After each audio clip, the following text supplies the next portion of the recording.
Credit Suisse, and Tom Clark, Portfolio Manager, Dynamic Allocation Strategies at William Blair. Tom, I want to kick off with you in terms of the price action we saw in the euro yesterday when we kicked off just in anticipation of that ECB statement and press conference. The euro was trading at about 110.22. It dipped yesterday, but now it is trading around 110.82, so it's already higher than where it was before the ECB. Is that the right reaction? Maybe President Trump wants to recall his tweet. I don't know about that. But the thing about exchange rates is the relative prices, so it's relative monetary policy that is the driver here.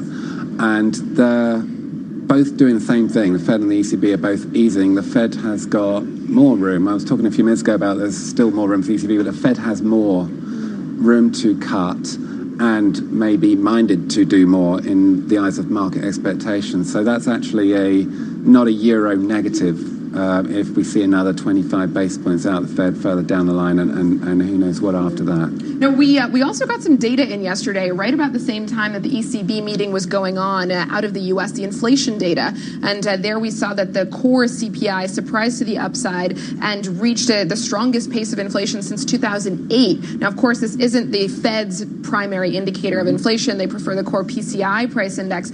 Nevertheless, how does that factor into what we should be expecting on the Fed side of things? I think within the US, manufacturing growth has clearly slowed quite a lot. It's been doing it for about a year and a half now, but consumption spending is holding up relatively well. 75% probability of recession. I think if that's priced off of bond yields or yield curves, that probability must have gone down in the last couple of weeks. I think the outlook is for slow growth, but not a better than even chance of recession. But the expectations that you mentioned that the Fed looks at in respect to inflation do justify the turnaround in Fed policy that we saw at the start of the year and the cut that we saw recently, and probably another one going forward. Neville, I want to take it back to the discussion about euro, actually, because there are two things going on here. There's obviously the central bank's ability to ease, but then the tiering mechanism that was announced yesterday as well. And there was some concern in the marketplace. I spoke to a few short-end traders yesterday that with this new tiering mechanism, essentially what it means is a good chunk of reserves is still going to be remunerated at negative, but a lot of them will now be remunerated at 0%, which means effectively, if you get to some geometric average of the two of them, we may end up in a situation where they've cut, but the effective rate doesn't move that much. And that's potentially one of the reasons why 2-year, the front-end yields didn't react very well. Is that a consideration when you think about the trajectory of the currency here? Because they seem to be in a situation where they're not really going to be effectively controlling the front end as they would have liked to. I probably agree more with Tom, to be honest. I mean, I think that actually, in terms of what we were expecting for tiering, we were expecting them to allow 10 times the minimum reserve requirement to be remunerated at 0. So it wasn't as generous as it could have been. And of course, that means, there's more of the marginal excess reserves being remunerated at the deposit rate of minus 0.5%. So certainly, I think, as you were saying earlier, for Italian banks, it's an absolute windfall because they may find they've got nothing to be remunerated at minus 0.5%. But I think ultimately it's the marginal rate, it's the marginal deposit rate that's going to matter for FX, which is going to be minus 0.5%. And for me, I think probably the key issue that drove the euro up yesterday was the fact that the Draghi didn't cut as much as he could have done. And secondly, he signalled towards the end of the press conference that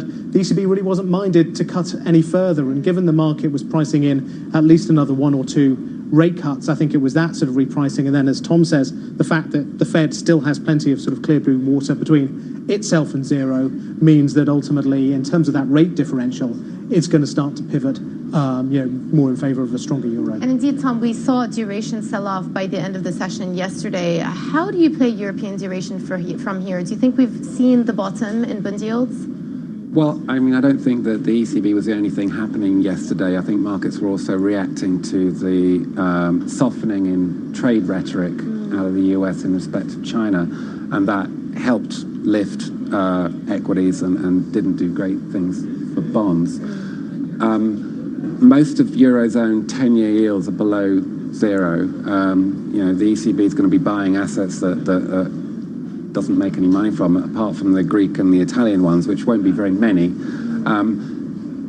But no, I don't think that means that we're at the start of a durable rise in bond yields. We kind of should be, but we should have been for at least a decade now. And I think reaction in September, part of it's just giving back an extremely strong rally in August, and part of it, as I said, is responding to global developments such as the apparent softening in the trade situation, although that's not necessarily long-lasting. Right, so you don't hold on to the steepener here then? Excuse me? You wouldn't have a steepener trade on then here? No. Okay, all right, excellent. We'll leave it there. Neville Hill, Chief European Economist from Credit Suisse, thank you very much for taking the time to speak to us. And Tom Clark, Portfolio Manager from Dynamic Allocation Strategies at William Blair as well. Thank you for your time. Also coming up in our show, Deal or No Deal? We reveal what CFOs think will be the likely outcome of the Brexit saga in our next latest global survey.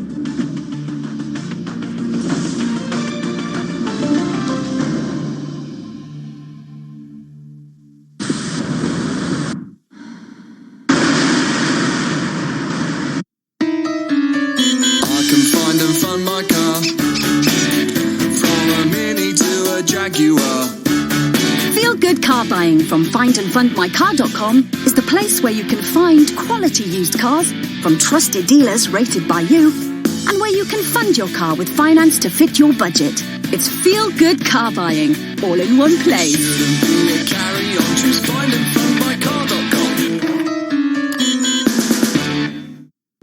We can't make the clock move any faster. We can't make your phone charge any quicker. And sorry, we can't speed up the traffic at Sutton Coldfield. With China trade. But we can speed up the way you submit an energy meter reading. The British Gas app lets you book an engineer, as well as claim rewards and manage your accounts all within minutes. So you can spend less time running your home and more time enjoying it. Download the British Gas app today. They're not arguing with China trade. And I think someone say winter sun. It's that time again. And this year at Jet2 Holidays, we're saying Cyprus.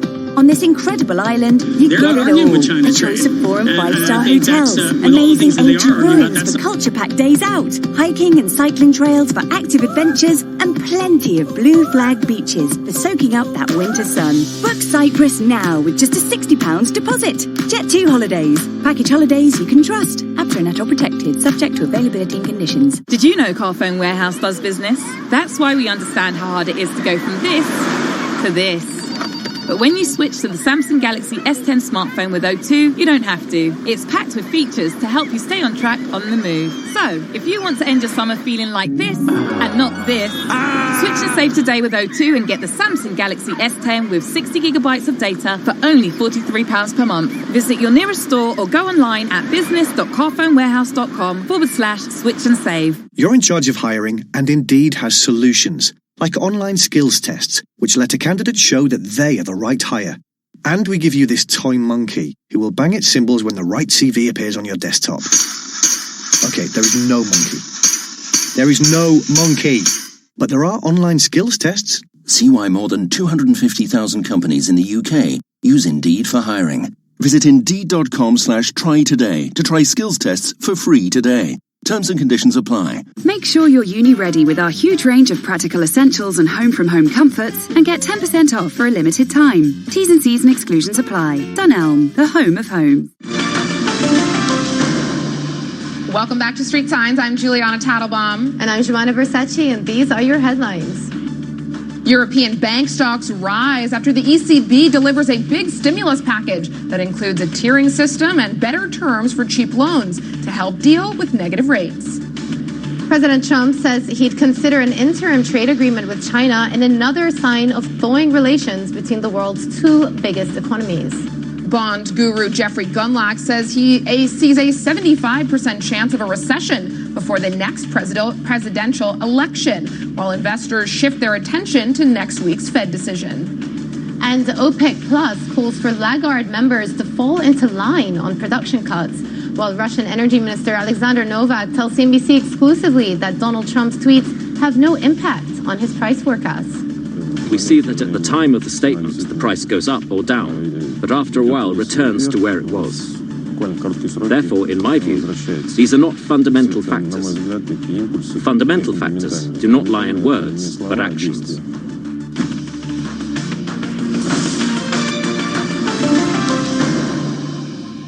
Well, let's take a look at where things stand in European markets. Now, the day following the ECB meeting, that closely watched meeting where Mario Draghi delivered the bazooka that markets were waiting for. Now, we're seeing green across the board here in Europe. The outperformer among the different regions, Italy, the FTSE MIB up about 0.5 percentage point, but every region in the green this morning. Now, yesterday, as Jumana highlighted for you guys in the opening of Street Signs, we saw some major price action in the banks yesterday.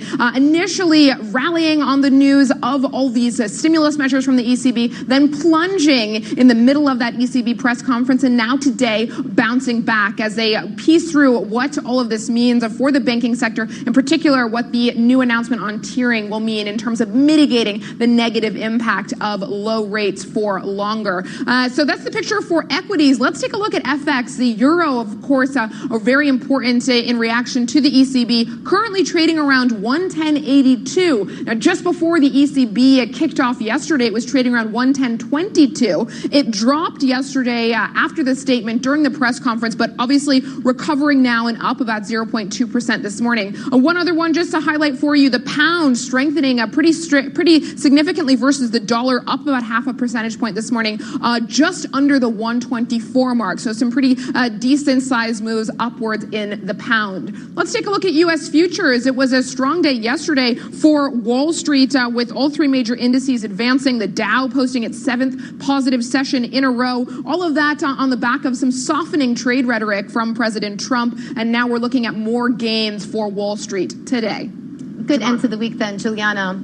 Elsewhere, OPEC Plus members have agreed to remove more than 400,000 barrels of oil per day from the market amid rising U.S. production levels.